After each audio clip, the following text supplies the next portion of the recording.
Hello बच्चों, let's see this question. For a reaction 2A forming B plus 3C, if minus dA by dt is equal to K1 into A की power 2, dB by dt is equal to K2 into A की power 2 and dC by dt is equal to K3 into A की power 2, the correct relation between K1, K2 and K3 is option 1 K1 equal to K2 equal to K3, option 2 2K1 equal to K2 equal to 3K3, option 3 4K1 equal to K2 equal to 3K3 and option 4 3K1 equal to 6K2 equal to 2K3। इस question को समझने के लिए हमें सबसे पहले एक की कॉन्सेप्ट को यहाँ पे समझना पड़ेगा।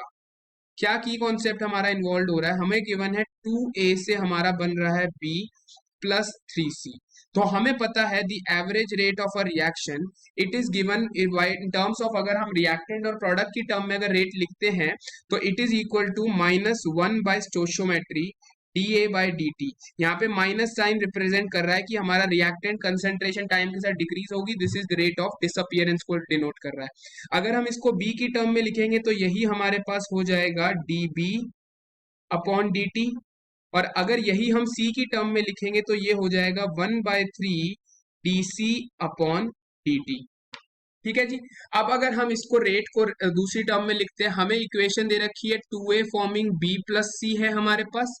ठीक है, तो अगर हम इस इक्वेशन को इस तरीके से लिखते हैं तो रेट हमारा यहाँ पे जो हो जाएगा that will be equal to K into a square के इक्वल हो जाएगा। ठीक है, तो अगर हम A की टर्म्स में रेट को लिखेंगे तो वो हो जाएगा minus dA by dt it is equal to K1 into a square हो जाएगा। ठीक है, सिमिलरली B की टर्म में अगर लिखा तो dB बाई dt हमें गिवन है कि वो है हमारा K2 इंटू ए स्क्वायर के इक्वल, और अगर हम बात करते हैं dC बाई dt जो हमें गिवन है वो गिवन है K3 इंटू ए की पावर 2 के इक्वल। ठीक है, अब अगर मैं इन सारी वैल्यूज को हमारी इस इक्वेशन में पुट करता हूं तो हमारे पास ये आ जाएगा -1/2 dA बाई dt, माइनस हमारे पास हट जाएगा ये। ठीक है, dA by D minus dA by dt की वैल्यू क्या दे रखी है? K1 इंटू ए की पावर 2 दे रखी है। This will be further equal to, हमें क्या है यहाँ पे हमें चाहिए dB by dt, dB by dt हमें दिया हुआ है K2 इंटू ए की पावर 2। फिर तीसरी टर्म हमारी क्या है 1/3 इंटू DC बाई dt, 1/3 ऐसे आ जाएगा। DC बाई dt की वैल्यू क्या आ जाएगी? K3 इंटू ए की पावर 2। ठीक है, अगर अब हम यहाँ पे कॉमन टर्म्स को कैंसिल कर देते हैं तो हमारा A2 ए की पावर 2 ए की पावर 2 तीनों साइड कैंसिल हो गया। तो अब हमारी जो इक्वेशन बन रही है वो है K1/2 it is equal to K2 is equal to K3/3।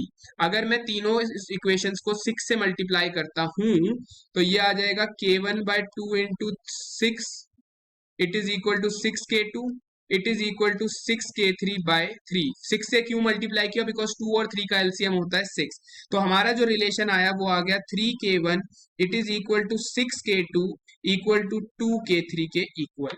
यानी हमारा करेक्ट आंसर क्या हो गया? Option 4 that is 3K1 equal to 6K2 equal to 2K3।